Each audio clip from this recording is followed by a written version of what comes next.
Okay. Hello, everyone. Today, our guest artist is Denise Howard.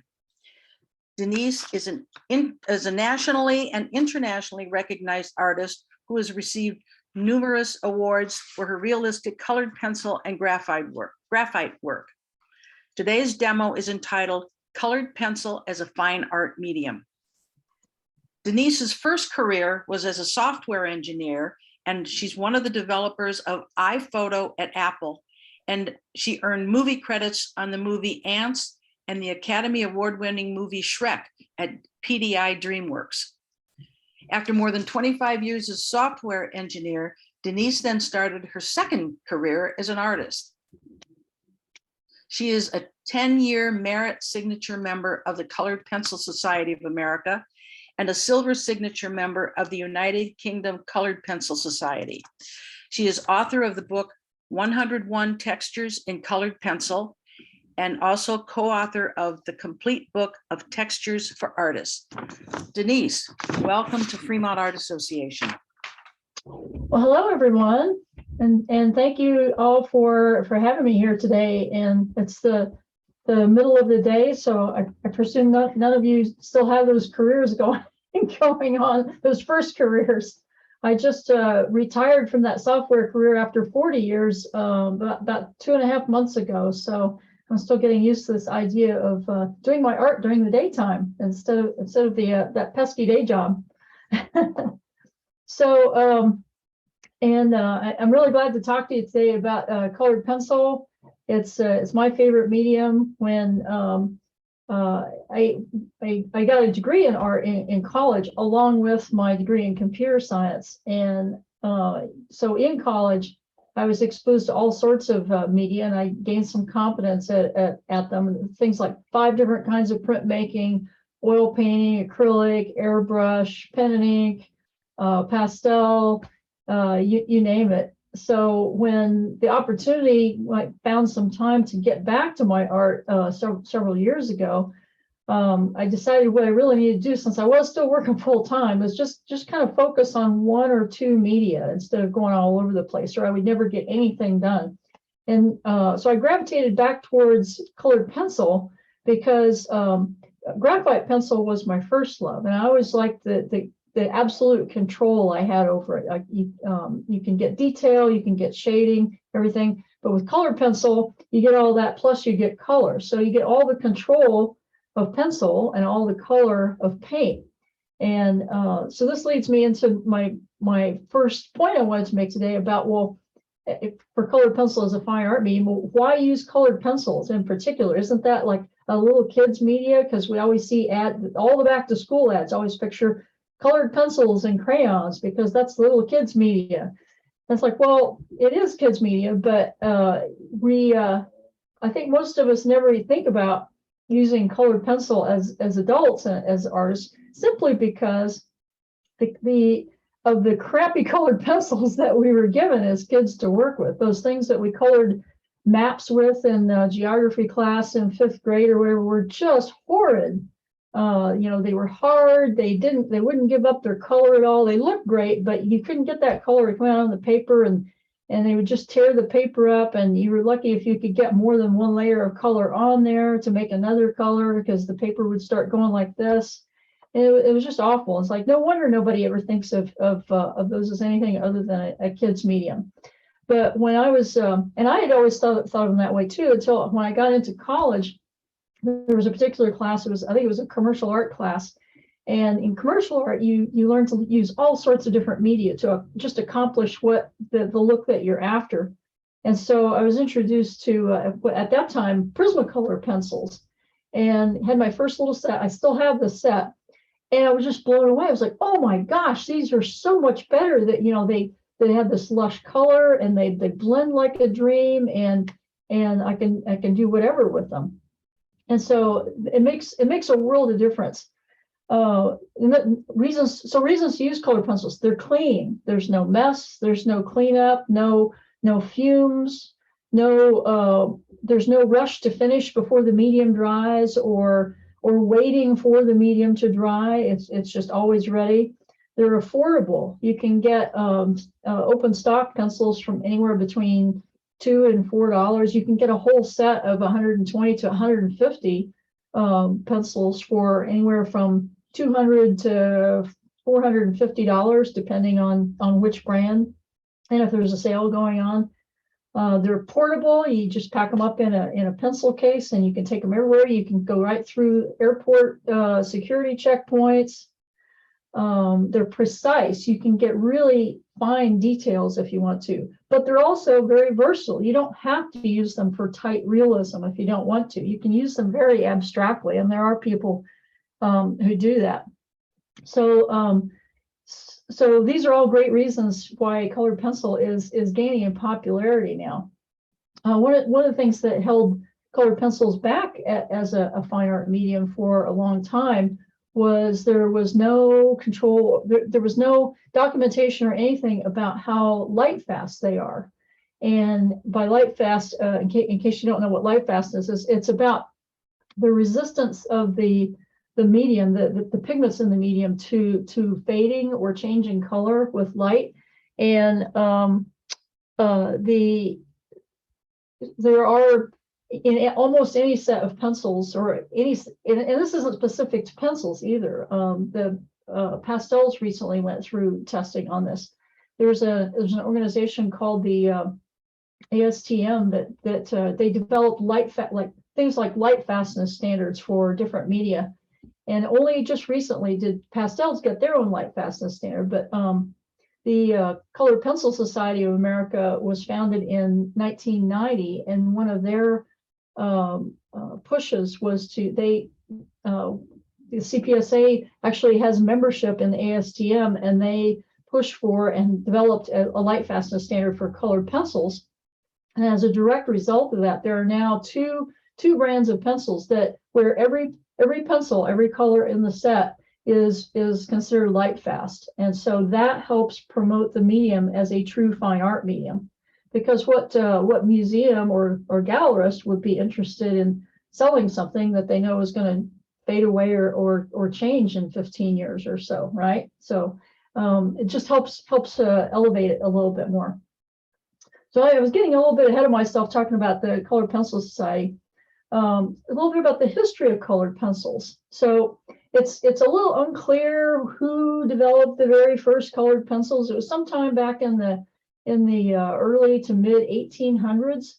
We know for sure that Staedtler, or Stadler, however you want to pronounce it, the German company, they in 1834 for sure had their first colored pencils available. And I don't know how many colors there were or anything, but it was something other than graphite, that's for sure. Faber, which later became Faber-Castell, and Caran d'Ache both came out with colored pencils in 1924. So you can see there was a pretty big span of time there before the first real marketed colored pencils became available. It's definitely a 20th century thing. Stabilo in 1925. Lyra came out with water-soluble ones in 1930. Prismacolor made their debut in 1938. And they've been around ever since. And they've gone through some changes of ownerships, and it hasn't all been for the good by any means, but they're still out there. The Colored Pencil Society of America was founded in 1990, as I mentioned already, specifically to promote and help people, fine artists who are using colored pencil as their medium. United Kingdom Colored Pencil Society over in England was founded in 2001, and that the ASTM light fastness standard that I mentioned, it's called the ASTM D6901. That was developed in 2003. So it's been a little while now since that light fastness standard has been out, and it has really made a difference, because now when you go out on social media, there's I don't know how many groups there are now on Facebook, for example, that are devoted to colored pencil. And now anytime there are new pencils that come out, one of the first questions that people ask is, well, are they light fast? Which is great. That means the message has come through that is something important to consider when you're dealing with any medium, and certainly with colored pencils, because you're not going to find a light fast set of colored pencils where it's $150 or 150 a set of 150 for $30. It just can't be done. Those pigments are not going to be light fast by any means. In fact, they may not even be using pigments. They may be using dyes, which are terrible. So anyway, to give you an idea of that, there are well-known artists who have used colored pencil. I want to share. I've got, let's see, share. I want to share some images with you here. Get back here. There's my share screen. Here we go. Share. So here are a few artists whose names you may be familiar with who have used colored pencil. This is Judy Chicago, who's known for the dinner party. It was a big controversial thing back in the late 70s, early 80s. This was a piece that she did with colored pencil.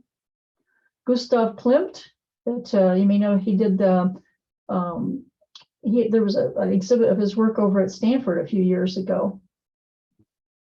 It's colored pencil. Roy Lichtenstein, he's well known for his pop art back in the 60s and 70s. He made things look like cartoons. This was something by him done with colored pencil. René Magritte, one of the surrealists. It's colored pencil. Pablo Picasso. And Jackson Pollock, that you may know for the drip paintings that he did. This was something he did back in 1938 before he got off into the drip paintings. Robert Rauschenberg. This is pretty characteristic of his work. This isn't 100% colored pencil by any means. This was like a mixed media thing that he did with gouache and pen and ink and colored pencil, and I think charcoal in there as well. It was from 1962. And then finally, Frank Lloyd Wright, the well-known architect. This was a falling water rendering that he did with colored pencil. So just to give you an idea of some well-known artists who have used colored pencil. Let me stop sharing that. And where'd it go? Yeah, I lost it. I can't find my share. Oh, there it is. Stop sharing. Okay, here we are back. All right, and so one of the things I'm sure you saw there too was that not a lot of those were like tight realism, like people think of colored pencil artists doing today. There were some fairly abstract things going on there too. So once again, reinforcing that it's diverse. It can do whatever you like for it to do. So let's talk about there's different types of colored pencils.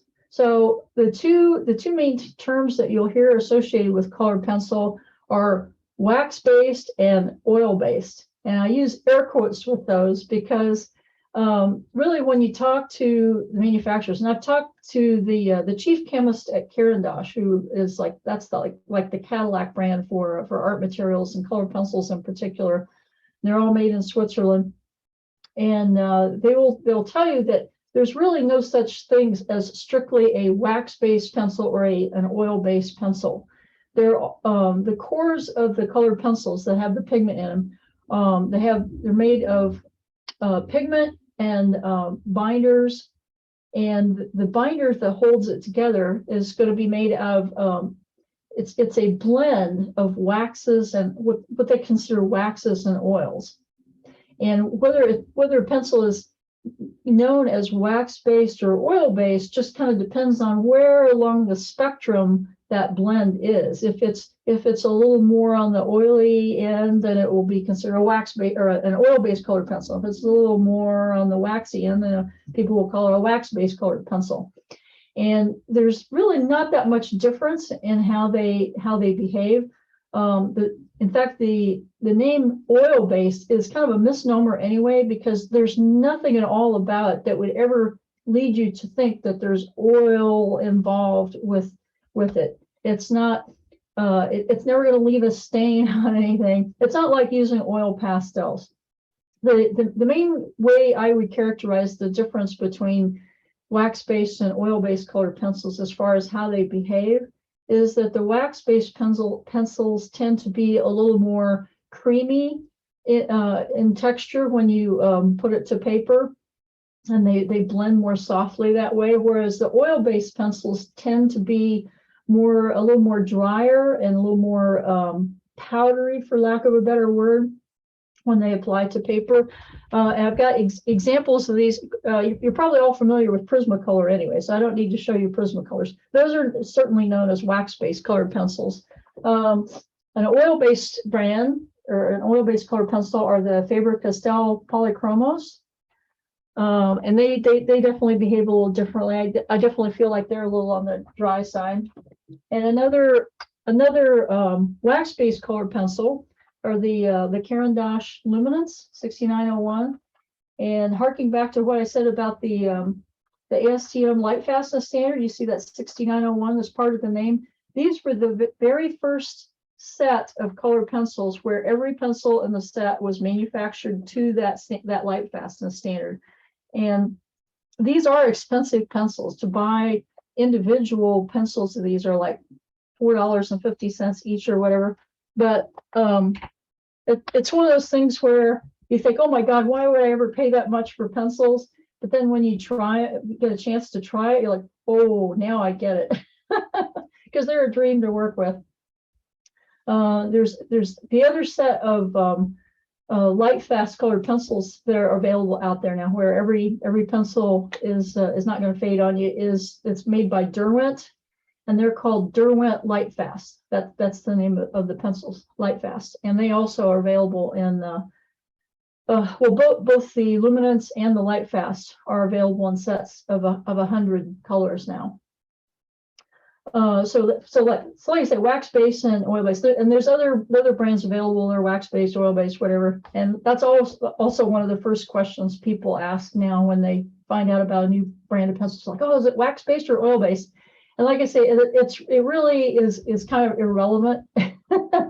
They work the same no matter what.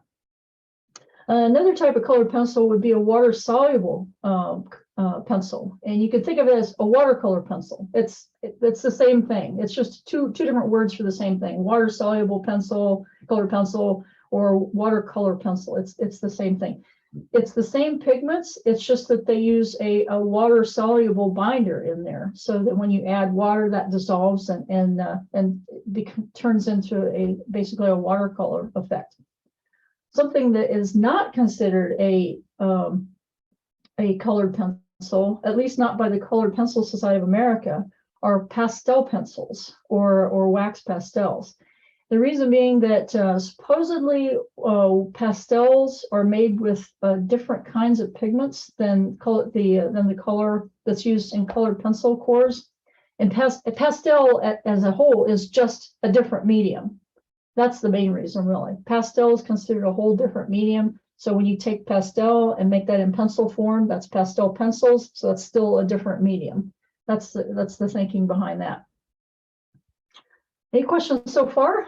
Oh, I see there's a couple things on the chat. Let's see what's it say here. Could you write the brands of the pencils on the message? Missed the names. The handout, which I put in the chat a little while ago, it's a PDF. Has these in it, I think if you can get a hold of that from the chat. Yeah, I list the different types of color, some of the different types of colored pencils and some example brand names for those. All right, so let's talk about surfaces for colored pencil. So this is something that had not only in the last 20 to 25 years, not only has the number of brands of good colored pencils blossomed so that there are so many more available now, which is just wonderful, but the number of surfaces that are available to work on with colored pencil has really blossomed too. So one that's my favorite, I'm going to turn around here for a moment. This is kind of my go-to paper to work on that I really like. It's called Stonehenge, and it's made by Legion paper. It's available in several different colors, but white's kind of the basic one to work on. And what's great about it is it's not made with wood pulp at all. It's 100% cotton rag, And so it's archival. It's never going to break down or turn yellow or anything like that. It has a really nice overall fine non-directional tooth to it. And because it's cotton and it's got a nice heft to it too. It's 250 GSM, if you know about paper weights. It puts up with a lot of abuse. You can just layer and layer and layer and layer on it, and it doesn't start getting wavy or getting fuzzy or anything like that. It's just really a workhorse for colored pencil. So this has been really popular with colored pencil artists for quite some time. But it is a little expensive because, like I say, it's a it was actually originally developed as a printmaking paper, and then colored pencil artists discovered it and latched onto it. So, but it is kind of a little expensive. So for cheaper papers that are decent to work on, you can use, this is the Strathmore Bristol. It's the vellum Bristol in particular. This is the 400 series, and this is the 300 series. There are people that prefer the smooth vellum, the smooth Bristol, but personally I like the vellum Bristol a little more. The difference is that the vellum Bristol has just a little bit of tooth there to it that the smooth Bristol doesn't. So having that little bit more tooth there, and these are hefty papers too, so they'll also put up with quite a bit of abuse. Another option, I don't know if this is still available. I'm not sure this is still available anymore, but this is a coat made by Koh-i-Noor, the same company that makes the technical pens, and they make a whole variety of papers now too. Anyway, they make their own colored pencil paper, and I found this is a pretty darn decent paper. It's not as hefty as like Stonehenge. It won't put up with quite as much, but it's pretty darn decent actually. So this is what I use for when I hand out paper for my workshop students these days. So that's a good option too.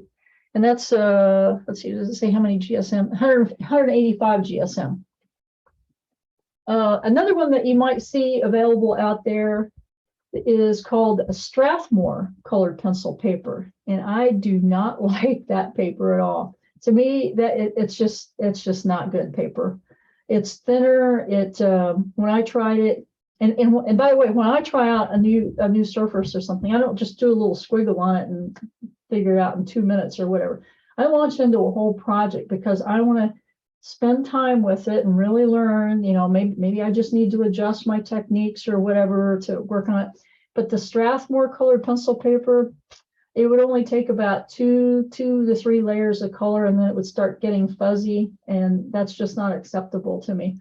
So I know that places still sell it because people, if they don't know any better and they're looking for paper to do colored pencil on, they see this tablet that says colored pencil paper, so they say, okay, I guess that's what I should use.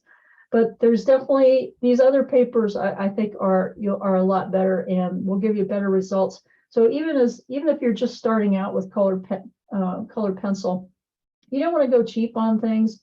I mean, you don't need to run out and buy the most expensive papers and the most expensive pencils. Just don't get something that's like the cheapest thing you could find, because it'll make a big difference. You don't want your materials to be fighting you when you're trying to learn and build your skills. More surfaces to talk about. When you get tired of just working on plain white paper, there are plenty of other options out there. Sanded papers have gained some popularity with colored pencil artists too. So I've got a couple. This is where, if we were in person, this would be great to be able to pass these around. But there's a paper called UArt paper. It's made for pastel artists to use. They like a very toothy surface, something that'll really grab the pastel sticks.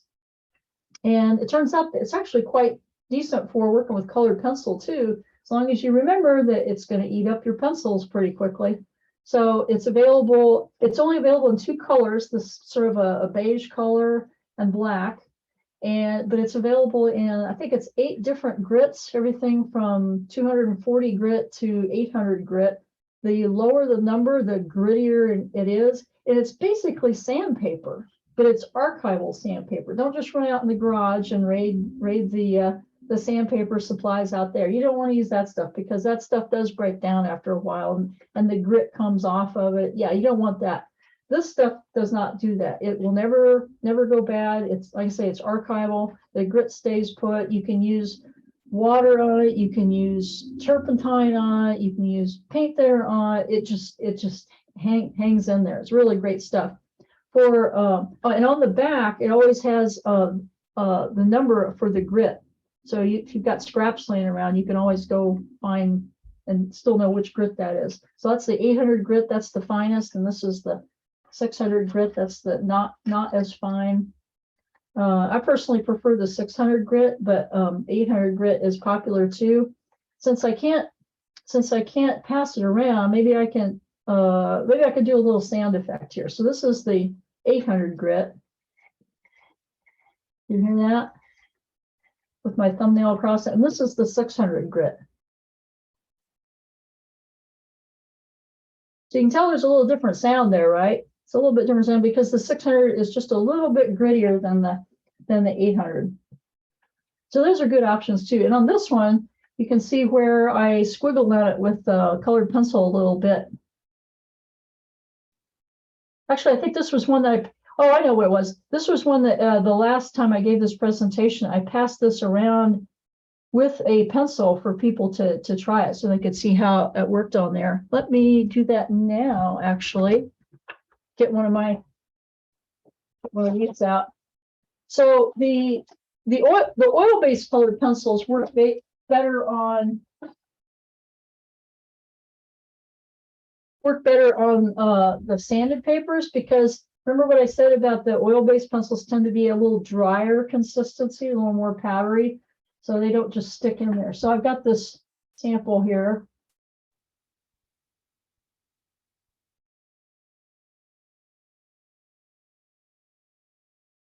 So you can see how very readily that picks up pencil. I'm hardly pressing on the paper at all, but it's really picking up the pigment. And it very quickly flattens out the tip of my pencil too, if you can see that. So you have to be willing for that. All right. So another surface that is gaining some popularity is made by a company called Ampersand. They make all these different boards: aqua board, clay board, gesso board, and they also make one called pastel board. And this is the wrapper off of one of them. And it's not what I'd call a sanded surface per se, but it's definitely a textured surface. And the nice thing is it'll take some water too. You can use water soluble pencils on there, and it's quite a nice surface. And the nice thing about it, let's see, I don't have an example of one of my pastel board pieces in here, but it's a rigid board. It's just completely rigid. And so the nice thing about working on this surface is that when you're all done, you spray it with a couple layers of fixative, and then about 3 layers of like spray varnish, the artist grade stuff, not what you use on your furniture.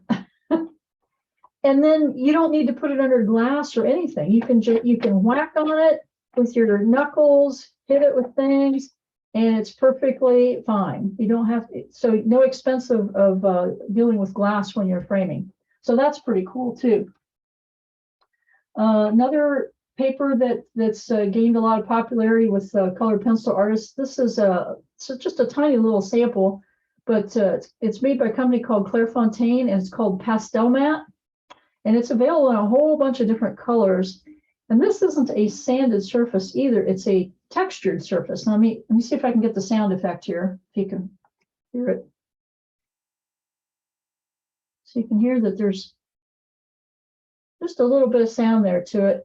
It's like I say, it's not sand. It's kind of hard to describe what the surface is like. It's a textured surface, not a sanded surface. So imagine if you had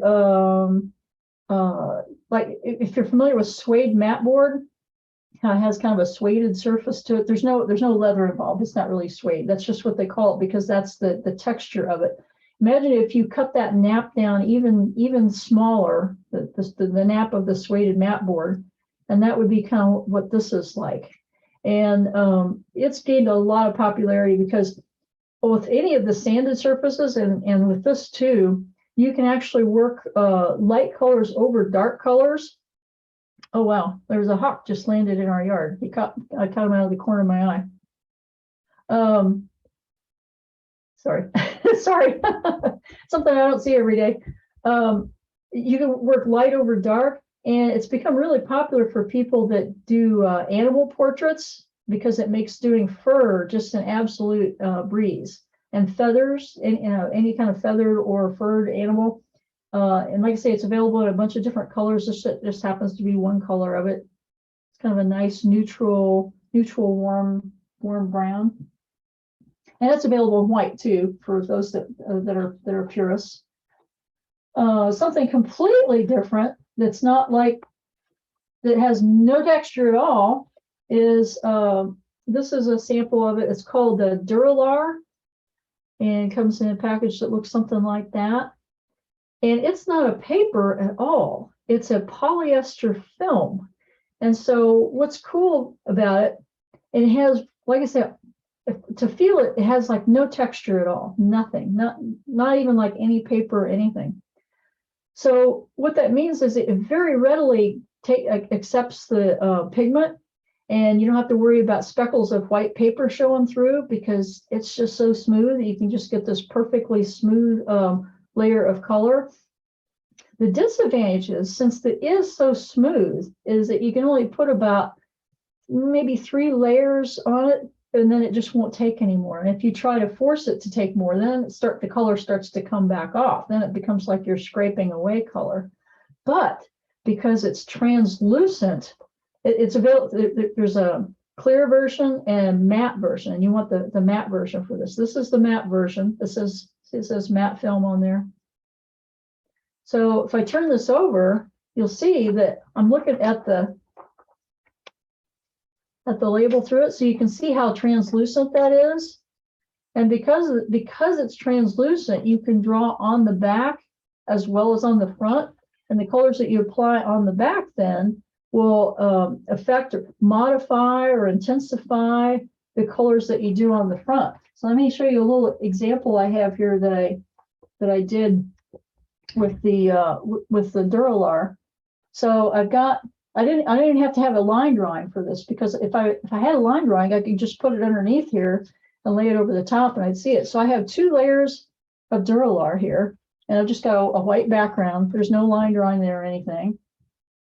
Okay, so there's one. That's I'm calling that my fog layer. And because it's translucent, then when I put another layer on top, that shows through, and I get sort of a atmospheric fog effect. Isn't that cool? So they can spur lots of ideas about ways I could use that translucency to my benefit.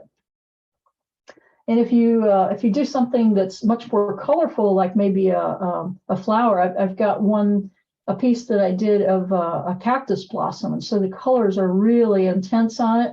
And because of that translucency, I added the same colors on the back, and it just punched up that intensity that much more. So anyway, so I've drawn on the front of this sheet and a little bit on the back of this sheet, and then the main colors on the front of that sheet in front. So then when you get ready to frame it, you just put a white background behind it, just like I've done here, and put it in the frame. And while you're working on it, you have it taped a little hinge like that, so you can kind of keep going back and forth to modify your colors. So I think that's pretty cool. Some people also call this drafting film, but the company, they also make something that they call drafting film that's very similar to it, but it's just slightly different. And there are some people now that they've become a little bit snobby about it, and they'll say, oh, well, the Duralar is the student grade stuff. And it's like, and I beg to differ. I've seen lots of professional artists do some really amazing stuff with Duralar. So I don't buy that it's only student grade. So one more surface to tell you about is if you don't like working on white paper, you can work on colored paper. So this is the Canson, and I won't pronounce the name correctly. I probably didn't even spell it correctly, but the Canson Métis, which is also used by pastel artists. It's got texture to it. So, and it comes in a whole bunch. I think it must be like 50 different colors it's available in. So this one is kind of a warm brown color of some kind. And like I say, it's used by a lot of pastel artists when they don't want to work on their really expensive stuff. So with the Canson Métis, it's going to have a textured side and a side that's not as textured. So for colored pencil work, you want to work on the side that's not as textured, because otherwise that kind of a waffle weave texture will show through, as you can see here with this blue. See, that really shows what the texture of it ends up looking like if you work on the textured side rather than on the smooth side. So you can see there's a difference there. It's still got a fair amount of texture, but anyway, it's a good option for if you prefer to work on a textured background of some kind. And then finally, I don't have an example of this, but I know a couple of colored pencil artists who work on canvas. They use stretched canvas, and they use it's a canvas with a very fine weave to it, and they may even gesso it and sand it as well to make it even a little finer yet. But as a result of working on the canvas, and then they'll use solvent with it, and they get very painterly effects out of it. So that's something to keep in mind too. So that's all I had to say about surfaces.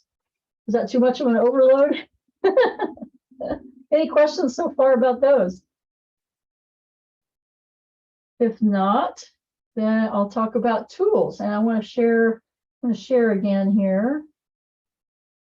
Put this up.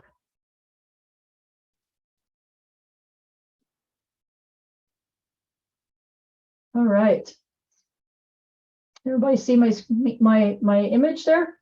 So this is rather than hold up individually one by one all these things that I have around my drawing board, I thought it might be easier to just put up one picture that has everything in it here.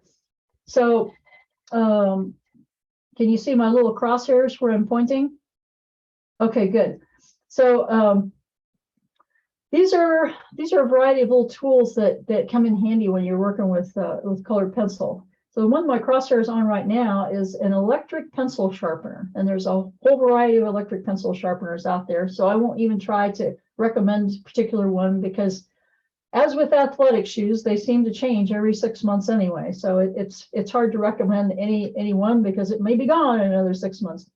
But anyway, when I first got back to colored pencils about 11 or 12 years ago now, somebody I knew who was a colored pencil artist, her first recommendation to me says, get an electric pencil sharpener. And I just laughed. I thought, really? An electric pencil sharpener? How hard is it to just, sharpen with a manual, the old-fashioned way like this? But after a few weeks, I realized she was absolutely right, because when you're working with colored pencil, more so than with graphite pencils or charcoal pencils or anything else, it's so important to keep that tip really sharp all the time. And so to keep it that sharp all the time, it means you're going to be sharpening all the time, like as frequently as maybe every minute or 90 seconds, something like that. And when you add all those little sharpenings up over the course of a project with multiple layers of color and over the course of your whole drawing and everything, that really adds up in the amount of time you're spent just sharpening. Whereas with a manual sharpener, a handheld thing, or even a hand crank sharpener, it's a matter of, okay, it needs to be sharpened. Grind, grind, grind. No, not sharp enough. Grind, grind, grind. No, grind, grind, grind. Okay, now it's sharp enough. Whereas with an electric sharpener, it's got a hole in there, you go zip, and you're ready to go, just like that. And how much difference that is in the amount of time, just those few seconds. And like I say, add that up over a project, makes a big difference. So I highly recommend, if you're going to work with colored pencil, get the electric pencil sharpener. This particular one that I have shown was discontinued many years ago. So like I say, but there's other great ones out there too. There's a little handheld sharpener that's good to have just in an emergency. I've got a stylus here. So a stylus is basically a pointed instrument with a ball tip on the end. And you'll hear some people refer to them as embossing tools, which is actually the incorrect word to use for them, because embossing makes things stand out. But with a stylus for colored pencil work, what you're doing is to impress lines into the paper so that when you draw over the top, then it will skip over the surface. And I'll show you an example here in a little bit of that. So embossing tools come in handy for doing things like putting your signature in where it's going to be in a dark area that you won't be able to draw it in a light pencil over the top. Doing something like maybe spider webs, cat whiskers, highlights on fur, highlights in grasses. There's all sorts of reasons for all sorts of things for doing something like glitter, for example, making glitter effects. That's good to have around. This is odorless mineral spirits, which are great for using as a solvent for colored pencil. So, and I can show you an example of this in a little bit too. It doesn't turn your colored pencil into a watercolor effect. It doesn't make it so it's not like making it into a watercolor pencil kind of effect, so that you can move the pigment around all over the place. It just dissolves the binder that holds the pigment together, so the pigment just drops straight into the paper, and that can be really useful for if you're like me and you don't like having those little speckles of white paper showing through it when you're done. It's good for that. So that's why I've got it pictured here with a little brush. Gamsol is a real popular brand. You don't want to just use paint thinner out of your garage because it hasn't been purified to the level of an art supply. So you really don't know what the long-term effects it's going to have on your paper. Whereas something like Gamsol it's art material grade, so it's not going to hurt your paper. As an alternative to using a solvent like that. Oh, and by the way, solvent-wise, you could also use alcohol. Rubbing alcohol works as a solvent for the binder and colored pencils too. Both of them, they dry really fast, so that really makes a difference too, and they don't leave any significant residue behind. You can use a colorless blender pencil. That's what I've got pictured here. Almost every brand of colored pencil out there, they make their own colorless blender. So what a colorless blender pencil is, it's basically a colored pencil with no pigment in it. It's just the waxes and binders that would normally hold it together. And it's just useful for if you have multiple layers of color and now you want to make that like a continuous color, then you use the colorless blender over the top to make that happen. But it is something that you want to wait until the end of your project to do, because it's going to smash the tooth of the paper down as well. So you won't have a opportunity to put a bunch more color over the top of it. I've just got a plain old number 2 pencil picture here, just because that's good for getting your little outlines done. And then you want to erase as much of that away as you can before you work with your colored pencils over the top. I show an electric eraser here. That can come in handy sometimes too. You can use and I've also got a kneaded rubber eraser and some poster putty pictured here. So a kneaded rubber eraser is really great for erasing graphite and charcoal off your paper, but not so good for colored pencil. And this is another example where if we were doing this in person, I would pass around to you a kneaded rubber eraser and a poster putty. So poster putty, it's literally poster putty, the stuff that college kids use to put posters on their walls in the dorm in college. At least I presume they still do that. The difference is that poster putty is a little more tacky than a kneaded rubber is. And so it does a better job of lifting the pigment out of the paper. And so you don't scrub with it, you dab with it. And I'll try to remember to show you an example of what I'm talking about with that too. But then there's times where even that's not good enough, and that's where an electric eraser can come in handy, where the little tip just spins around and you touch it to the surface, just touch it where you want it to work from. I've got pictured just a drafting brush that's just useful to have on hand to brush away crumbs. You don't want those little crumbs of pigment, and sometimes they're so small you can hardly even see them even if you're looking close, but they're there. And so once in a while, it's good to just brush away those little crumbs off of your paper. And then finally, fixative. Pictured here is a can of workable fixative. And so what workable fixative can do for you is, suppose you have some layers of color down and you like them just like that, but now you don't want to lose that effect that you have going up there as you continue to add some more layers of color that do something different with them.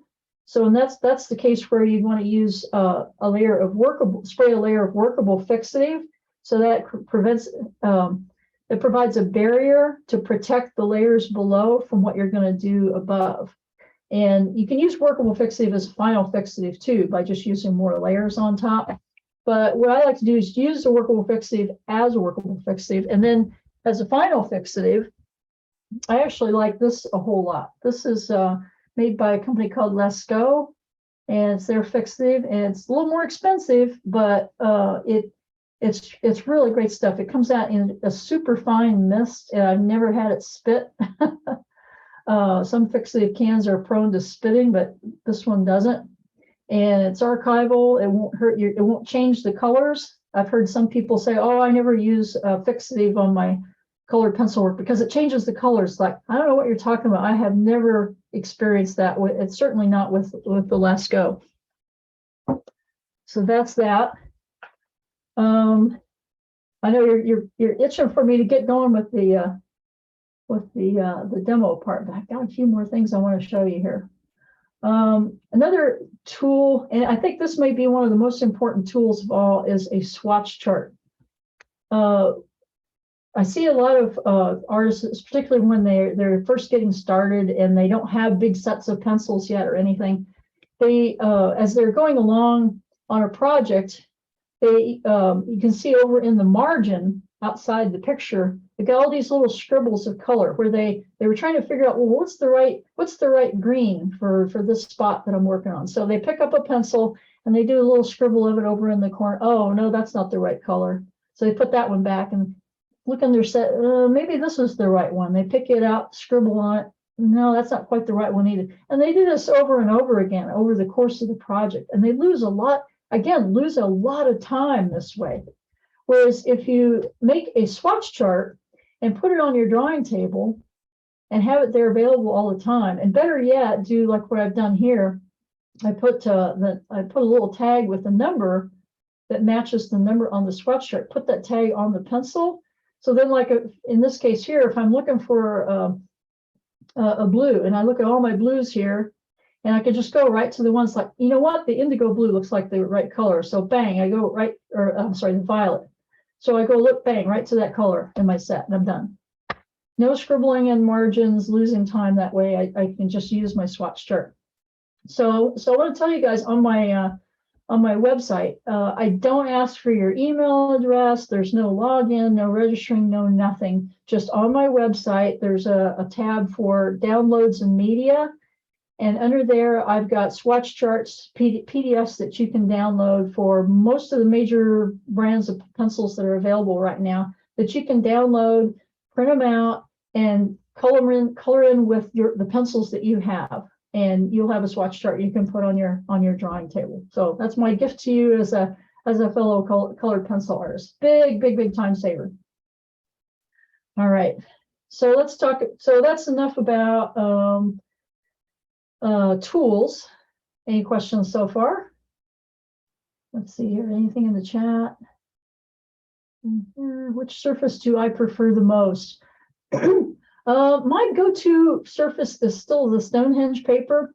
I just really like it. It's like the best overall.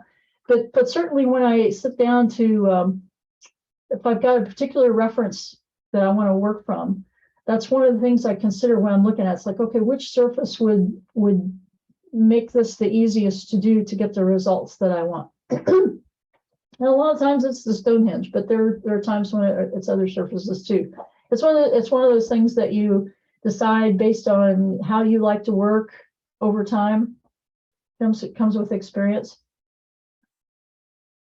All right, let's talk about technique. So this is something where I went ahead, rather than showing you on my drawing board, I decided it would be easier to show you with these pictures, because if I just had the camera on my drawing board, you'd be looking down on top. But for this kind of thing, it's easier to just show you with pictures. So I want to talk about the angle at which you hold the pencil. And this is something that I had to learn that's a little bit different for colored pencil than it is for like graphite pencil or charcoal pencil, anything like that.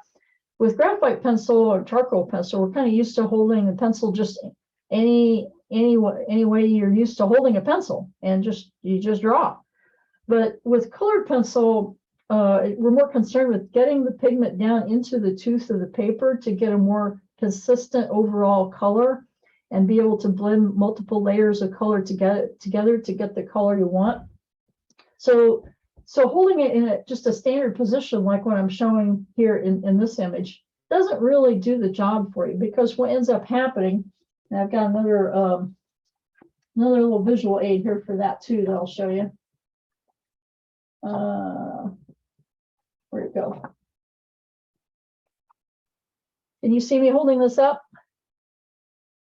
So this is kind of what happens if you're holding it in a standard position, is it's going to skim across the peaks of the tooth of the paper, and the pigment doesn't really get down into the valleys between those peaks. So that's how you end up with those little speckles of white showing through when you're done. So that's why it's a good habit to get into is holding the pencil a little more vertically. And once again, I mentioned this before, but I'll mention it again now, is keeping that pencil tip really good and sharp so that it can get down in there. So holding it a little more vertically like that helps. So, and then here's a little visual aid to go with that, about the difference that it can make. It can actually get down into those valleys a little bit more and follow those contours a little bit better. So you might think, well, why do I need to do that? Why can't I just press harder? You know, if I press harder, I'll get more pigment onto the paper, right? But this is what happens if you do that. It's going to smash down the peaks, but you're still going to have those valleys in between. So you're still going to have those speckles showing through. So, in fact, and then let me come back to that one. So here's a comparison of holding the pencil the standard way, not the vertical way, but the standard way, just like I'm drawing or writing my name or whatever, and just varying my pressure. So you can see I've got four different swatches here, one with light pressure all the way up to really heavy pressure. And even with fairly heavy pressure, you can see there's a lot of white speckles still showing through there. And it's because of it's because of that angle that I was holding at. The pressure is not making the difference that you think it might. And even with the hard pressure here, you can see it's fairly uneven. There's lighter areas and darker areas, and there's even still some white speckles showing through there. So that's something to keep in mind, is that the angle is at least as important, if not more so, than the amount of pressure that you use. There is a time when you want to hold it pretty flat to the paper, and that would be to get a really rough texture, like if I wanted it to look like number 3 here, but without so much pressure. That would be a good way to accomplish that. All right. So let me hold up here. If instead of using the hard pressure and if I hold it more vertically and save my hard pressure for the end, then you'll end up with a more solid color like that. All right.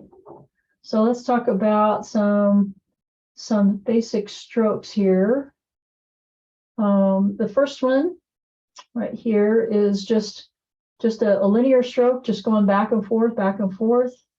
And the second one is what you might call cross hatching, where I go one direction and then go another direction. Somebody's drawing on the the view here. What's going on? Physics, haha, yep.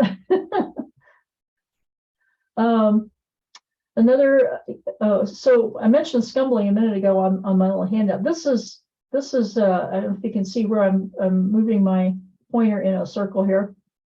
This is what's known as scumbling, where I'm not drawing circles. I'm just kind of making overlapping loops very quickly with light pressure.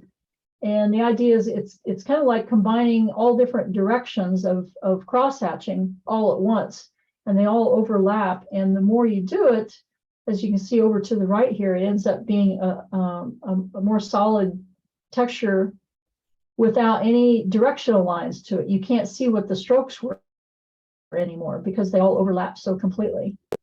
And then this is just little dash strokes. I think of them as upstrokes and downstrokes. They come in handy for doing things like grasses, for example. And then I show a blur here at the bottom where it's changing from one color across to another color, just as how that looks. So let me stop sharing here. So, any questions so far? All right, I'm going to switch over to my other camera here. And it's going to be out of focus at first, and I'm going to make it focus. All right, there we are. Everybody can see that, right? All right, so I'm gonna guess you'd like to see some of this stuff in action.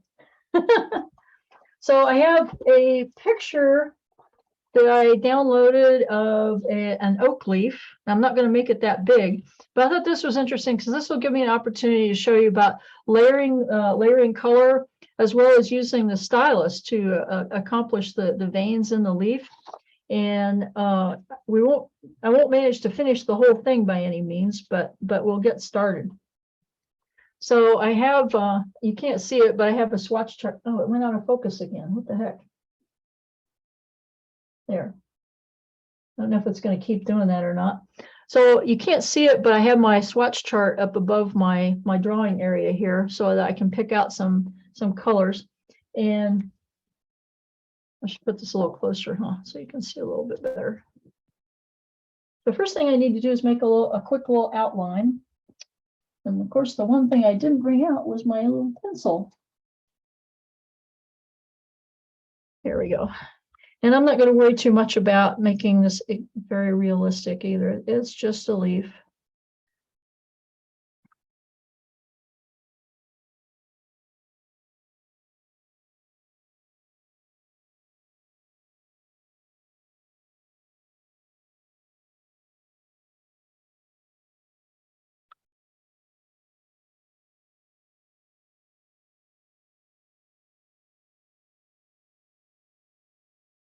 The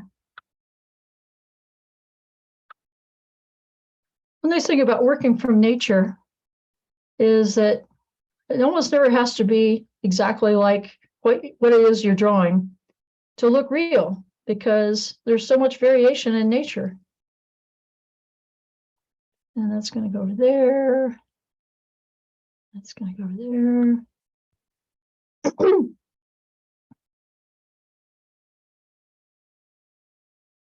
All right, just the basic outline. And the first thing I'm going to do is go back over that with my kneaded rubber eraser to lift up a fair amount of that. You may not even be able to see my outlines very well anymore once I do this, because colored pencil and graphite pencil don't mix together very well. You can do them side by side, but if you try to do colored pencil on top of graphite, it tends to just smear the graphite. You end up with a smeary mess. So looking at this leaf, you still can't see it very well here. Looking at this leaf, the basic colors I see are yellows, and then down here are reds. So I'm going to assume that my base color here is a yellow. And I'm looking at my colors up on my swatch chart.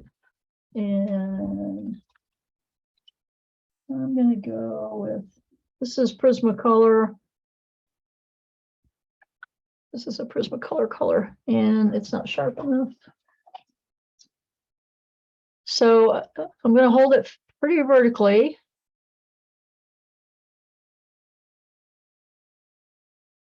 And actually, I drew this leaf way much bigger than I intended to. I was fooled by the size of my reference photo.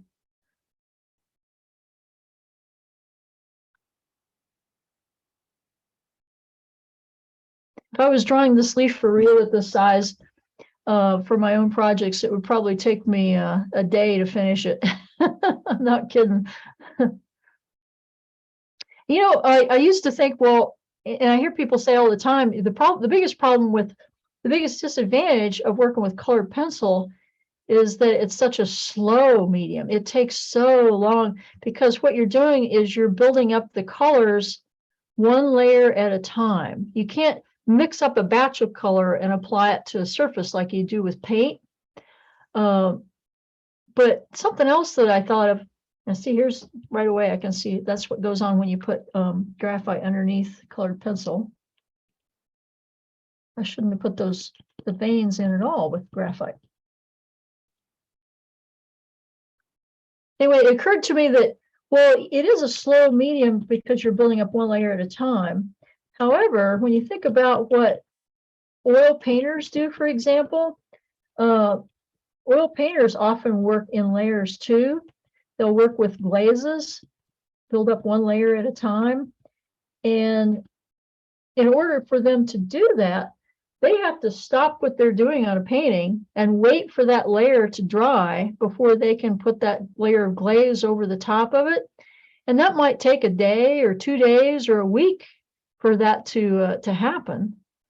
And so they have to go off and work on a different painting in the meantime, or do something else other than work on that paint, or work on a different area of that painting.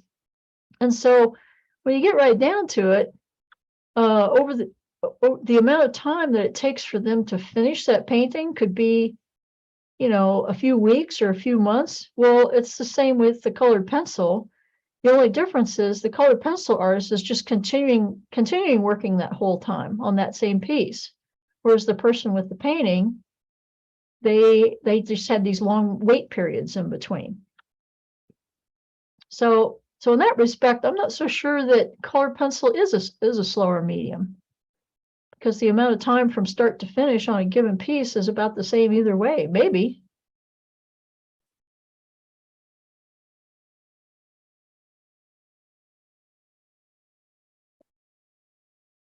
So I'm kind of violating my rule here on the bottom. I always want to try to stroke in the direction of growth. And in this case, the leaf is growing out from the center there. So I didn't pay attention to that right away. So I'm going to try to fix that now here.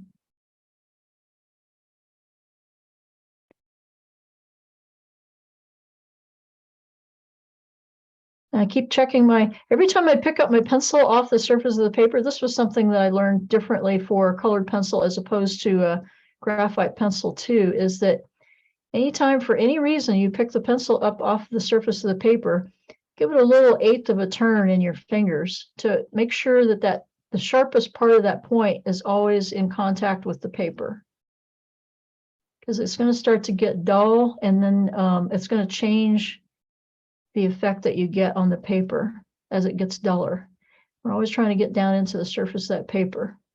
And you notice the color's a little rough here, and that's okay because I'm doing this leaf that has very uneven colors too. I purposely picked a leaf so I wouldn't have to spend a lot of time getting a very smooth, perfect surface of color.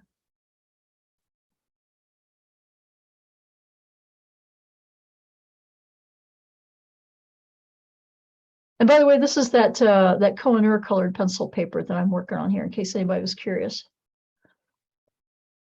Now, how intense? It's out of focus. I'm sorry. Oh, it happened again. I don't know what's happening. Thank you. There.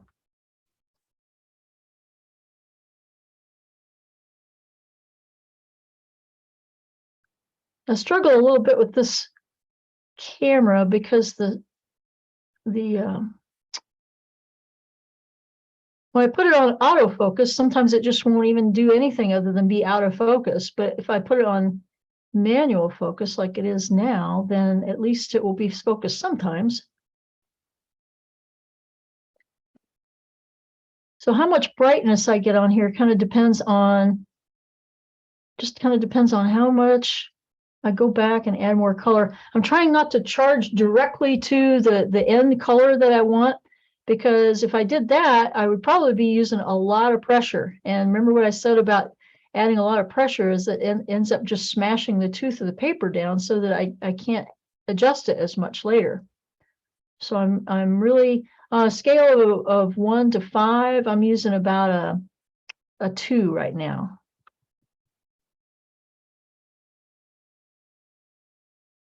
I should have never drawn this so big. How are we doing on time anyway? It's 2:23. When should I plan on stopping?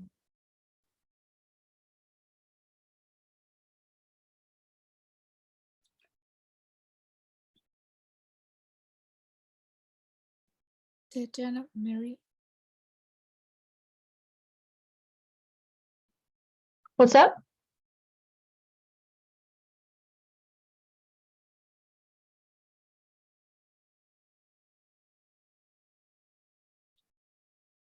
I think what I want to do is I'm not going to color the whole leaf. I'm going to color part of the top of it and part of the bottom of it here so I can show you a couple different things. We'll be here all day if I do the whole thing.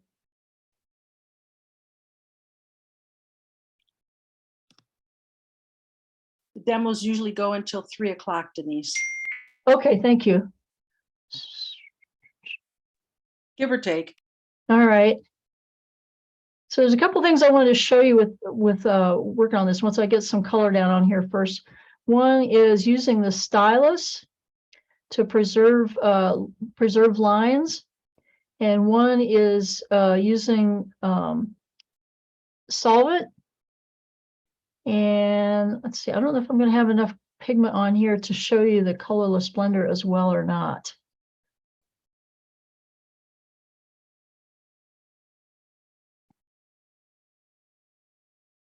I'm going way faster here than I normally would, I'll tell you.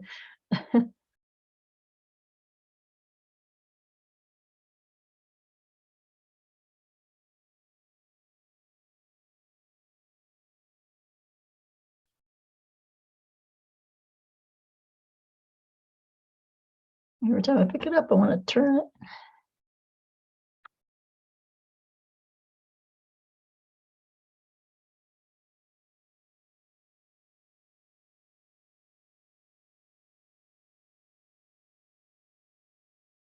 So just for grins, let me show you real quick what the difference would be if I was working on, where'd my UART paper go? There it is. Here's that UART paper. Here's that same color and the same amount of pressure.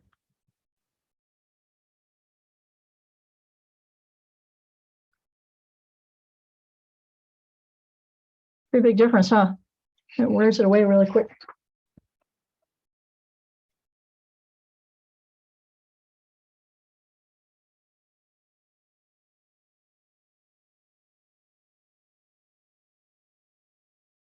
And one of the reasons I like working from nature, besides the fact I just find nature so inspiring, is like I say, it's so forgiving. You don't have to make something look perfectly like your reference to make something that's believably like your reference.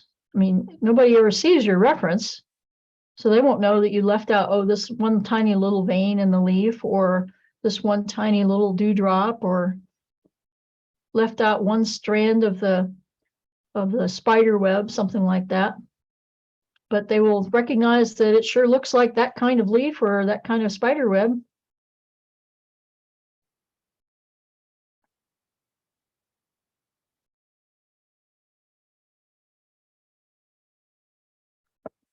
How's the focus? It looks like it's not focusing again. There, that's better.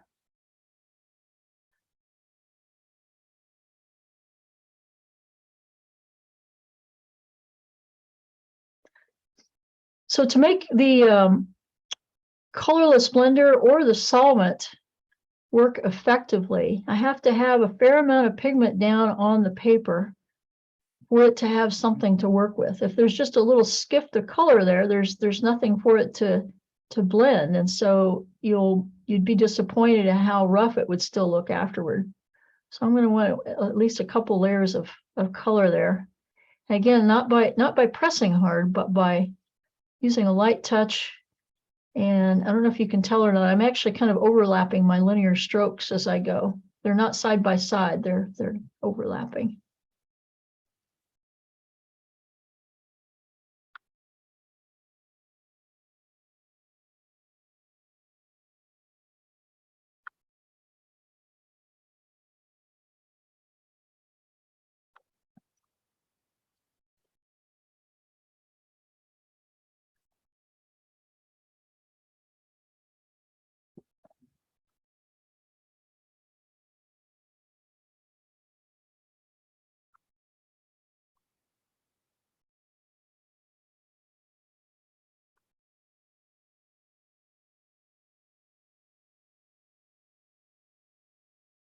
Let me know if my head gets in the way of the camera. Sometimes I get down into it when I'm working.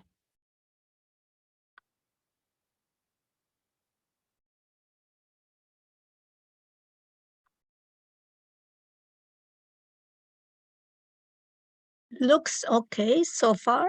Okay, Clear. good. Yeah, let me know if it ever goes out of focus again. Fortunately, it's a quick fix.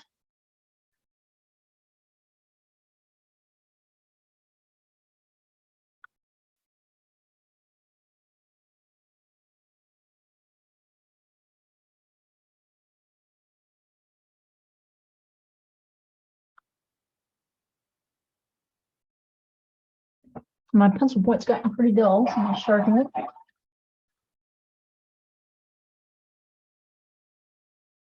It seems to be one of the when I teach workshops, one of the things I notice one of the most common I wouldn't call it an error, but most common habit that people need to get into is sharpening their pencil more often than they've ever been used to when they're working with colored pencils.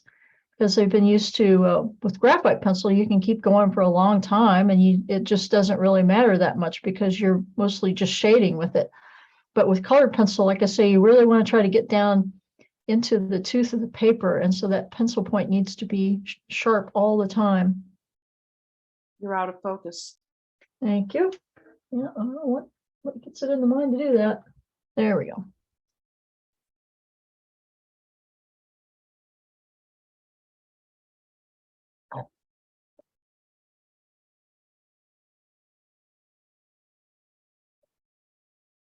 And then the number 2 habit is the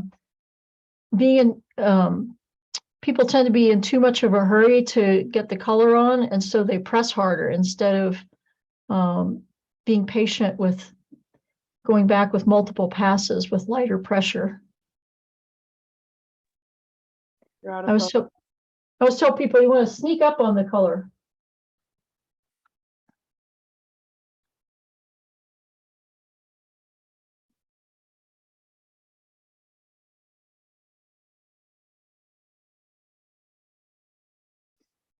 All right, let me pick out a more of a red color here. But actually, hold on first. Out of focus. Why does it keep doing that? There we go.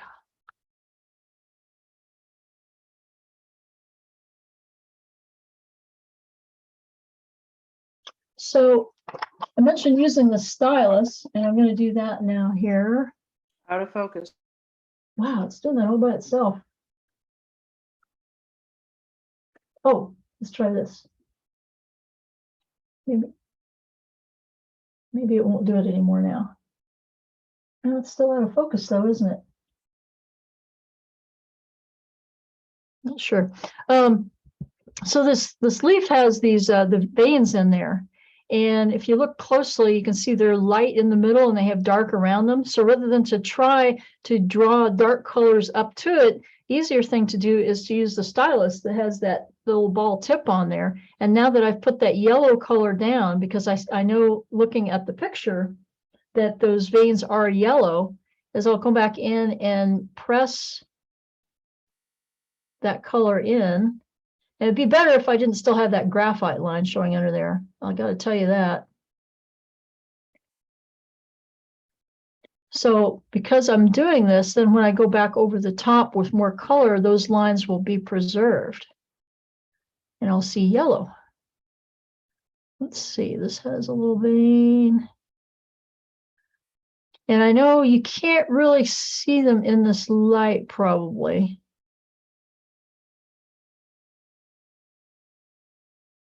But when you start to put darker color over the top, that's what really makes them pop. And I'm not pressing very hard either. It's just enough to make an indentation in the paper. So then what happens as a result is when you go through with more color, it just skips right over that indentation. See, I'll make a few veins off to the side here too.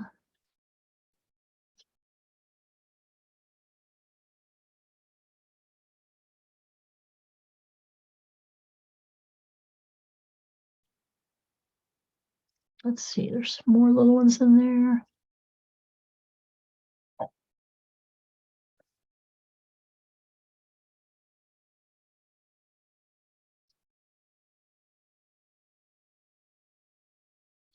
There.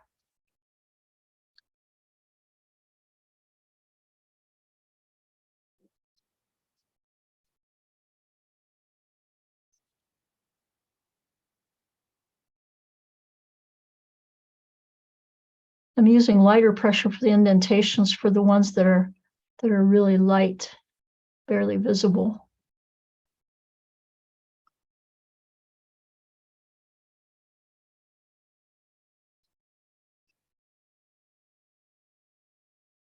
There, that ought to do enough. So now I'll pick out, there's a darker color. Poppy red. Poppy red sounds good. And again, my point is really sharp. So there's not going to be nearly as much of this color, but I've got a bright red tip down here.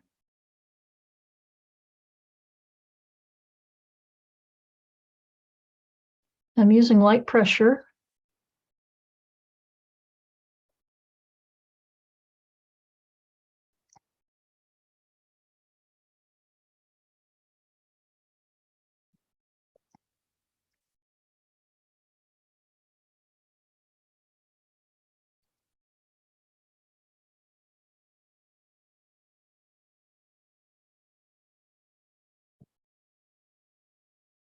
And right away, you start to see those. Let me see if I can zoom in a little more. No, it's not doing anything.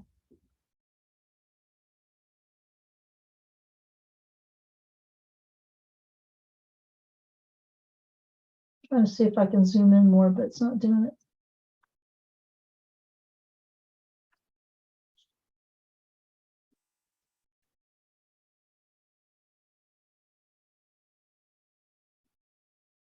Oops. That's worse.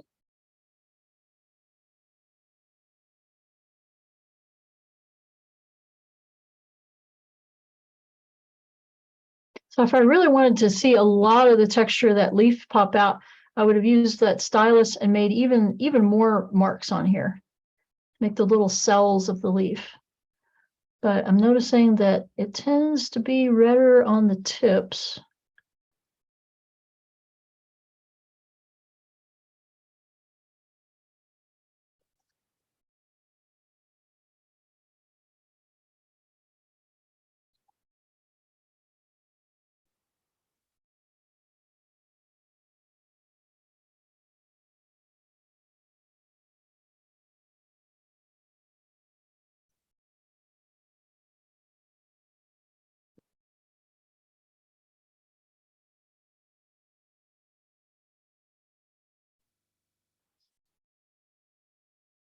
I'm making this leaf a little oranger than my reference too. Oh, because I want those details to show up.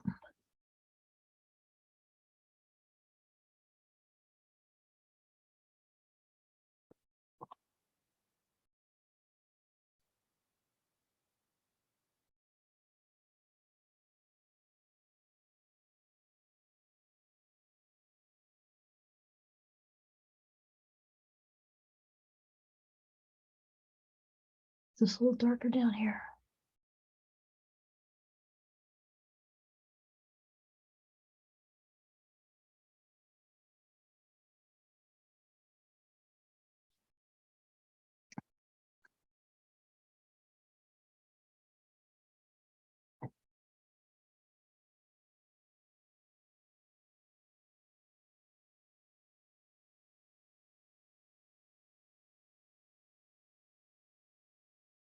And the blotchiness of the leaf in my reference works in my favor because I don't have to worry as much about keeping my color smooth over here on my drawing.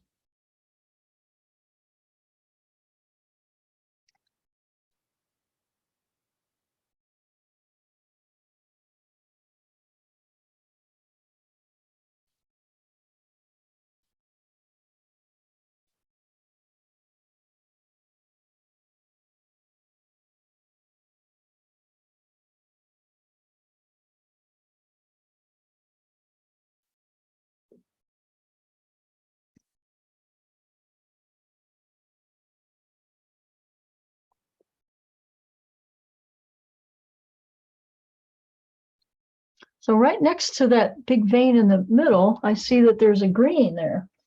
So I'm going to find a green that seems appropriate. Let's see, that's a pretty bright green. Here's my, some pencils I use more than others, so they gotta get lost down in the mix here.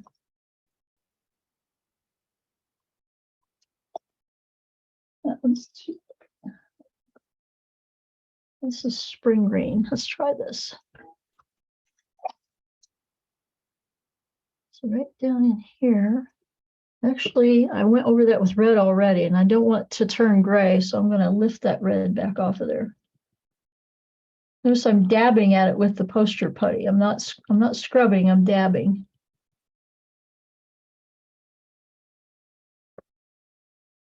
Put that yellow back on there. And then back to the green.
It still looks out of focus to me on here. Is it out of focus for you?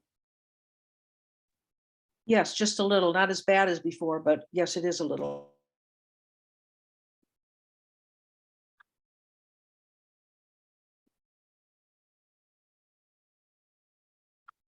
There.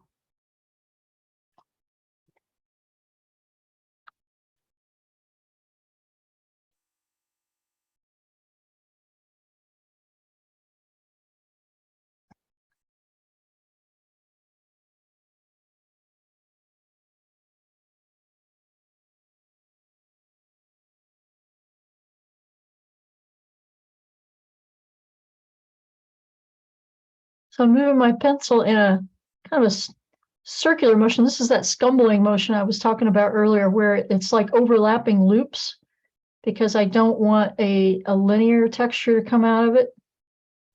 I don't want it to look like there's linear strokes there.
So colored pencil work is known for being able to produce tight realism because, again, you can get such tight details with it if you want to. But as I mentioned earlier, and I want to reiterate this, that doesn't mean you have to work with it that way. There are some artists out there that are producing some pretty loose and abstract pieces with colored pencil. And there's one that I included in the handout that I'd love for you to take a look at. His work is, he does really big portraits of people, but it's done completely with squiggles of color. And his name is John Smolko. Like I said, I mentioned, I think I have his website there in the handout. It's really worth looking at. And some of those famous artists that I mentioned that work with colored pencil, you'll see that their work is actually quite loose and abstract too. So just because you can use it to produce tight detail doesn't mean you have to by any means.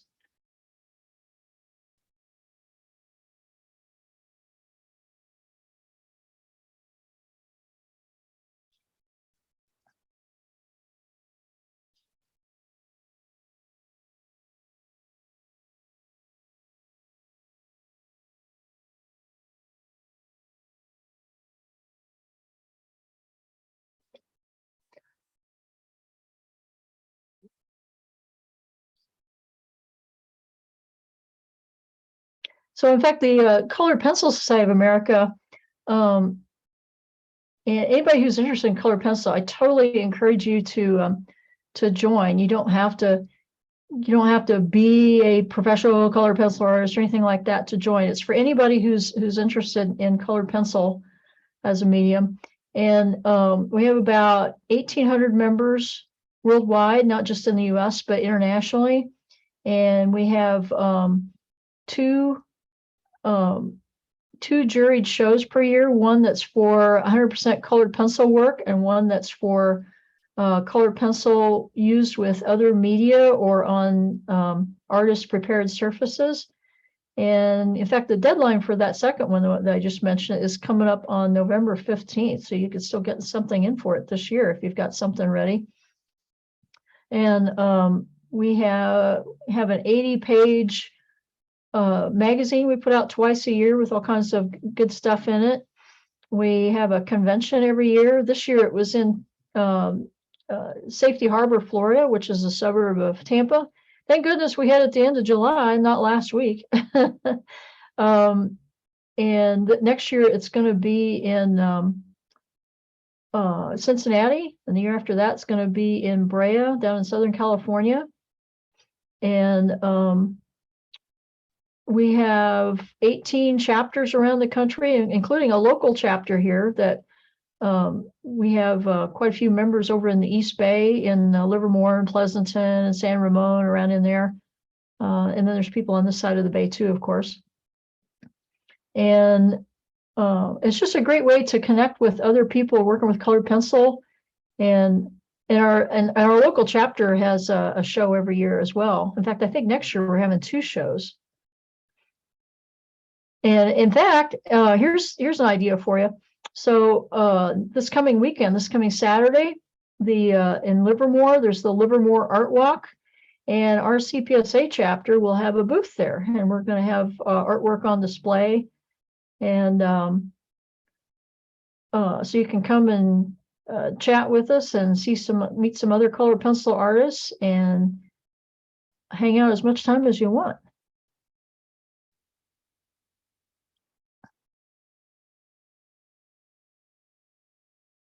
It's all about fellowship and education. And our next chapter meeting is coming up on, I think it's the 5th of November too. It's the first Saturday in November.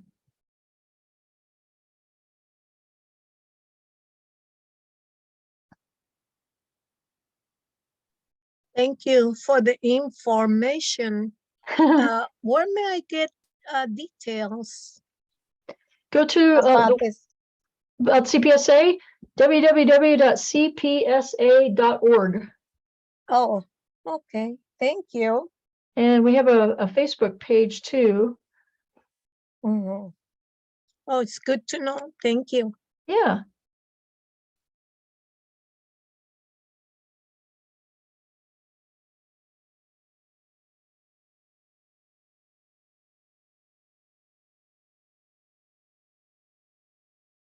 So at this point, I'm not using my reference to copy. I'm just using it as a reference to kind of give me an idea where would the redder parts be and where would the greener parts be and so forth. I'm not trying to duplicate that leaf in my photo anymore.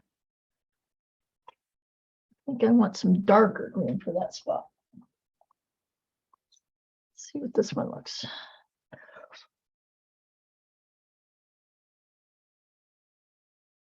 Yeah, it makes it show up a little bit more.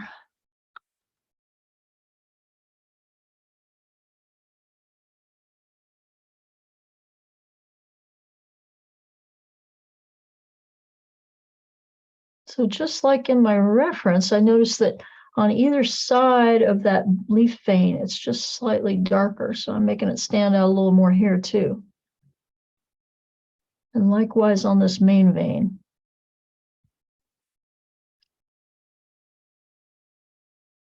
Yeah, I like that.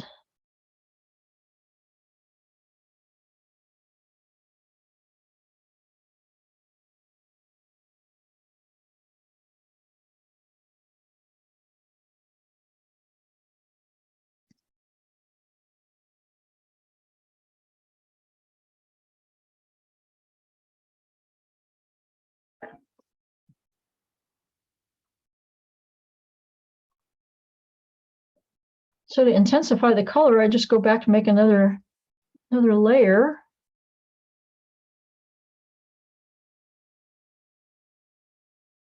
Almost time to put a pencil extender on this pencil. It's getting pretty short.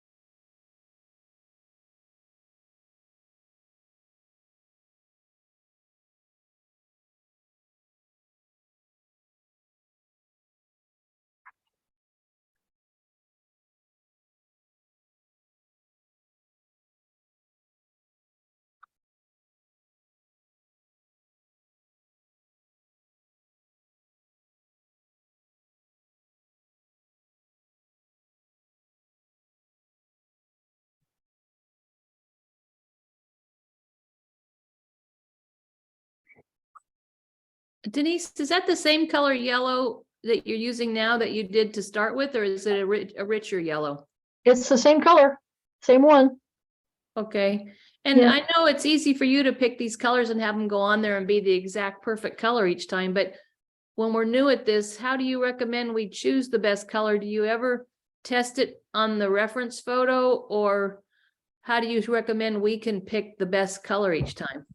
Well, for me, that's kind of where the swatch chart comes in, because particularly if you have a bigger set of colored pencils, so you have more colors to pick from, then having that swatch chart helps you go down and pick out a color that's pretty close to the color that you're after right off the bat. So if I pull the swatch chart down here, I can look down here and say, yeah, that's pretty darn close to the color I'm after right there. So I can go straight to that pencil. Okay, I didn't see you hold that next to the leaf, so that's what I Yeah. was. So you would Yes. hold it there and you would decide which color looks best and then go get that one. Yep. Okay, great. Thank Yeah, you. I can get pretty close to it, and then I can tell by looking at it, like if it's more, there's some more orange on top of that, then I would know, okay, well, that means I'm going to need a layer of orange on top of it. So what orange is close to that? And I can go, well, that's pretty close to this scarlet color or this vermilion. So I'll pick that out too, kind of thing. Okay. And if you, another thing that's really useful, and I think this is true for drawing in general, it's not just about colored pencil.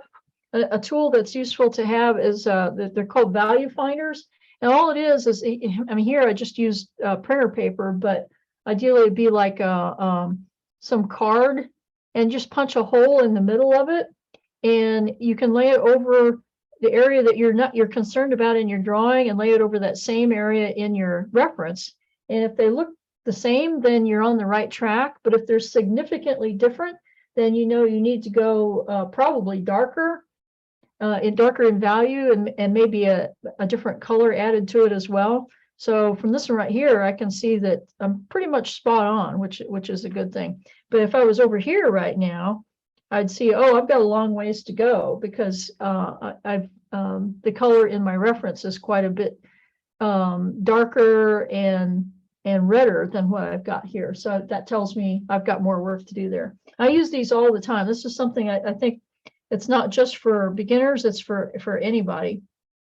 Because what that does is that white around the hole isolates that from everything else, so your eye is not distracted by everything else that's going Yeah.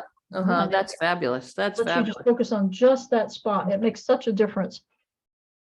And are you usually thinking of that one color being the perfect color for that area, or are you often considering 2 or 3 different colors they're going to mix to make an area? Oh, it's almost always 2 or 3 colors I'm going to mix for an area. Okay, so then you would start with the lightest pencil first and then add the colors on top? Yeah, exactly. On top? Yep. Okay, Because it's always easier to go. It's kind of like working with watercolor. You can always go darker, but it's pretty hard to go back light again if you've gone too dark. okay. Yeah, and in that respect, colored pencil is a lot like watercolor. It's a transparent medium, and you reserve the lightest areas as your whites or as your highlights. Reserve those areas on the paper, and working from light to dark. And if you use an opposite color, are you going to muddy it if you add the opposite on the color chart? Is it going to neutralize and muddy it? Yep, just like with watercolor. Yeah, Okay. so if I decided this orange was way too loud, I could tone it down with a little bit of like a lavender or a purple or something Okay. to neutralize it, so it's not so loud. And do you ever use something super hot like a hot pink or a really bright color to brighten, or would you go more true to that red that you're going for? You mean for this leaf in particular? Yeah. Yeah, I'd absolutely. In fact, I don't know how obvious it is for you on the camera, but for me looking at my reference, it gets pretty loud and hot down in here. There's definitely hot pink in this leaf down here, and I would go for the hot pinks in my set to do that. Okay. Great. Thank you.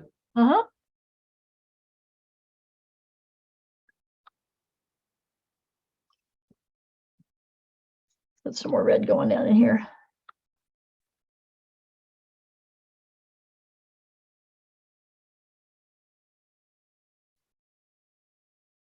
So the more pigment there is on the paper, the smoother the subsequent layers are going to go on over the top. So like right here, right now, this is going on pretty smoothly because I've got a fair amount of that yellow underneath there.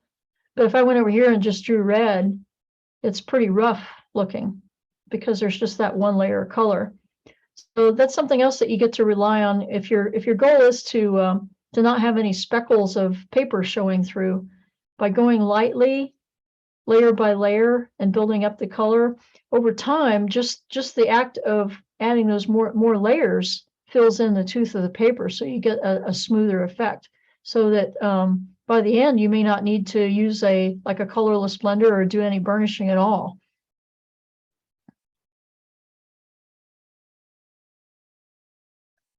I'm going to make it more red over here.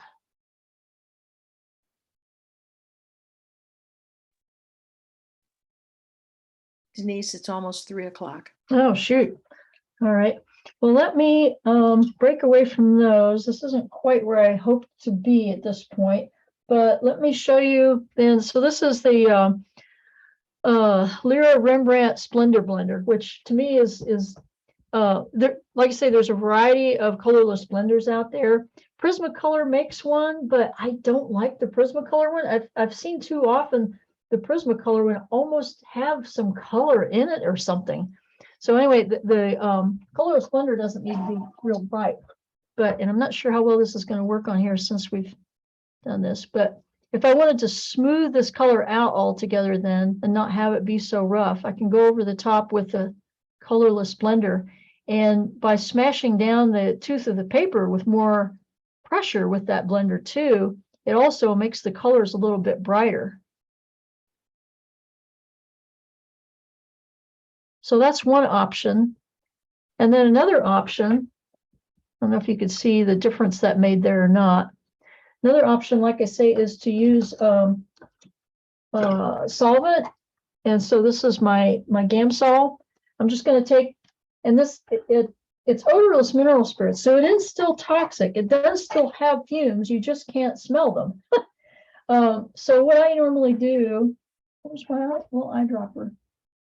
I normally just use a little eyedropper, but I can't find my eyedropper at the moment. So I guess I will just dip my brush in the bottle. I hate doing it this way.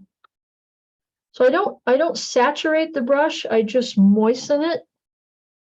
And I'm wiping it off. So it's just moistened. And it's just enough that when I go back over this, if I've got enough layers down,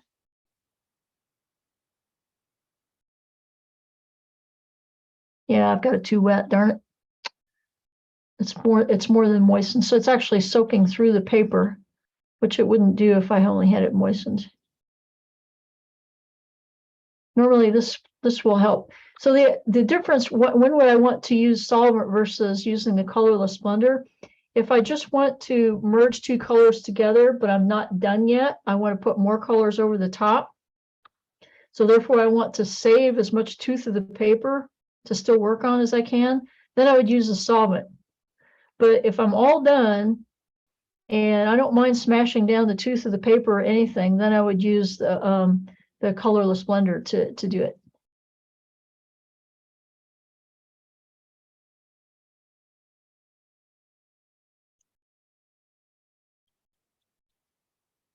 Yeah, it's not making as much difference on here right now. I don't have enough layers of color down yet. Like I say, you gotta have some pigment on the paper for it to have something to do with. Trying to squeeze out some liquid there. Let's try over here. So with the solvent, then once it dries, which doesn't take very long, like maybe 5 or 10 minutes tops, then you can go back over the top with more colored pencil and it'll work just the same. You'll still have the tooth of the paper available to you.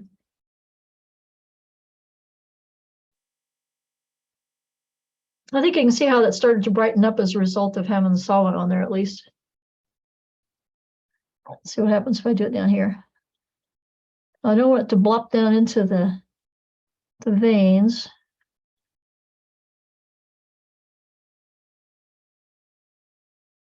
Ideally, I want my brush to be not completely dry, but like I say, just damp, just moist with the solvent.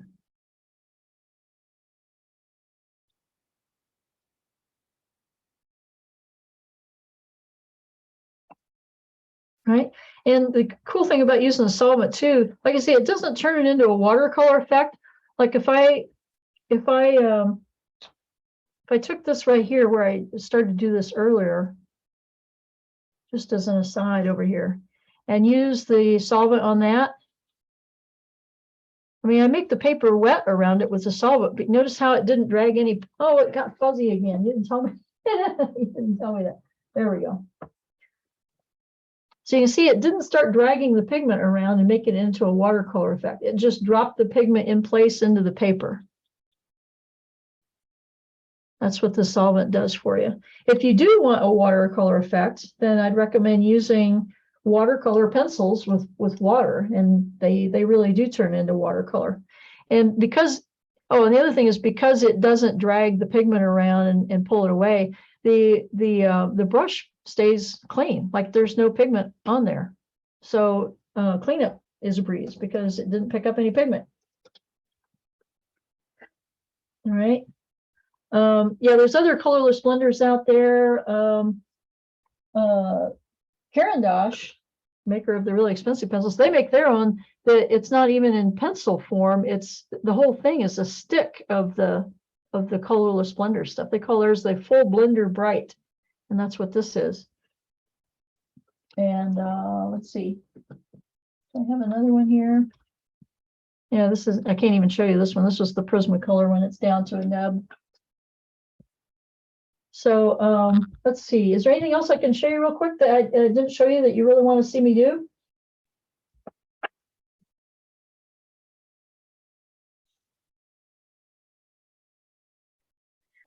Let's see. Um, Oh, Oh, excuse me. I was looking on your website, the way you color the trunk of the eucalyptus tree.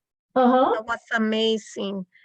So you start on with the lighter color and then proceeded with the darker as you did exactly, here. exactly. Yeah. Yeah, if you're looking at on my so there's another tree. So on my blog, I think I have my blog link there too. There's a tree I did a couple of years ago called the Tree of Witness. And for that one, I did an underpainting with watercolor pencils and water, the light colors just to map in those areas and make sure the speckles wouldn't show, speckles of paper wouldn't show through. And then went back over that with regular colored pencil and got good results out of that. Yes, different. Yeah, it's very, very beautiful work. Thank you very much. Thank you. I Let's really see. enjoyed it. Let me switch back over to the camera here. See if there are any questions in the chat. How do you recommend we can best select the best colored pencil for each color? Do you ever test on the reference picture? Well, so I know there are artists that they just take all their pencils from all their brands and they just put them all together in one big bunch, just organized by color. I don't work that way. I work with one brand at a time. So like, for example, this was just Prismacolor happening. The reason for that being that although there are specific colors that are unique to certain brands, most of the colors are the same across the brands. But if I was to like mix all my brands together and just have them organized by color, then every time I went to say pick up a green, and I'd have to pick up that green and go, okay, now this is a polychromos green, so that means it's going to act a certain way, but that's not what I was hoping for. So I should put it back and see if I can find kind of close to that same green in one of my other brands here. And I would have to spend so much time doing that. Whereas if I just stick to one brand, I know how that whole brand behaves across all those colors. So I don't have to stop and think about that when I'm just picking out the color. Does that make sense? So, yeah, it just makes it simpler and less time consuming by doing that. So what's the one brand you tend to go to the most? Gosh, that's so hard to say. I've used Prismacolors for so long, like I say, all the way back to college, that even when I'm using other brands, my brain still thinks in Prismacolor colors. So like I'll look at a color and think, oh, that looks just like Tuscan red or something like that. But Prismacolor is definitely not the best brand anymore. So, about 10 years ago, they got purchased by another company. They got purchased by Newell Rubbermaid, which sent the manufacturing to Mexico, and the quality went way down as a result of that. So there's been kind of a mass exodus of people away from Prismacolor to other brands like Faber-Castell Polychromos. The Polychromos are really popular these days. Personally, that's not my favorite brand because they're so-called oil-based pencils, so they're harder and drier, and I prefer a creamier pencil. So the Caran d'Ache Luminance are excellent pencils, and so are the Derwent Lightfast, but they are more expensive too. But at least and they're both somewhat creamy, more like the Prismacolors, not as creamy, but they're somewhat creamy. And you can't go wrong with having all your pencils light fast, so you don't have to worry about, oh, I better not use that one because it'll fade to nothing in a couple of years. Let me show you something. I have to stand up for a minute. I want to show you something real quick about the light fastness issue. I just thought of this. So I was talking about light fastness, right? And I have a great example here of what that means. So this is my old Prismacolor 150 chart that I put together a few years ago. and it has resided on my drawing table for a long time. Now, let's see if I move this out of the way because I want to be able to see here too. Can you see how there's no pigment left here? Mhm. See those colors? And Yeah, wow. and That's orange, a great example. orange is just not there, just Wow. not even there. It's gone. And, Wow. and so that's a prime example of what a fugitive color does after a while. It just completely disappears or fades away or changes. There's a couple of colors here where you can see I put a little squiggle underneath them because the color had changed. And I was like, wait a minute, I don't remember it looking like that. So I put a new squiggle under it. It's like, I'll be darned, it did, it changed. Deco Peach is gone, Deco Pink is gone. Lavender's almost gone. Do you remember how many years ago that you created that Well, chart? I created this about 10 years ago, but Oh. it didn't take that long for these colors to disappear. I just continued using that as a reminder. Okay, I got to stay away from those colors. Another thing you can do is if you do have a set that has fugitive colors in like that, just take those fugitive colors out and I don't know, donate them to a school nearby. They'll be grateful to have them. They don't have to worry about whether it's going to be light fast or not because it's just for the kids anyway. But yeah, it's definitely something to keep in mind when you're picking pencils. And where do we go to get the list of which ones aren't light fast? Join the Colored Pencil Society of America.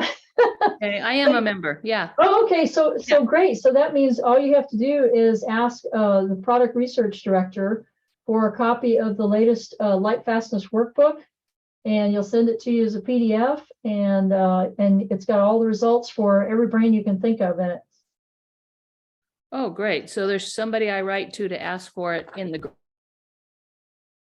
Yeah, send an email to productresearch@cpsa.org. You can tell them I sent you. Full disclosure, I currently am the National Communications Director for CPSA, but as of November 1st, I'm becoming president of the whole organization. So I'll be busy. Thank you. Congratulations. Congratulations. That's Thanks. wonderful. So yeah, That's that light fastness workbook is pretty invaluable to go through and rebuild, because what CPSA does is, of course, the manufacturers of colored pencils, they do their own light fastness testing and they publish it. But there's so many cheap brands out there that will say, oh, our pencils are light fast. It's like, no, they're not. You're just saying that because you can and nobody's going to check you on it, right? But CPSA does check them on that. CPSA does its own light fastness testing with the blue wool test, if you know what that is, where they have swatches. Some are kept covered, some are exposed to light for X amount of time and X amount of environment under X kind of glass, everything. And then after a few months, they're compared to see, and then they're rated according to how much change or fade there was. And it's a good way to check up on the manufacturers to see if they're telling the truth or not about their pencils. Oh, that's great. And then we publish that it's just a benefit of membership. Great. Thank you. Denise, will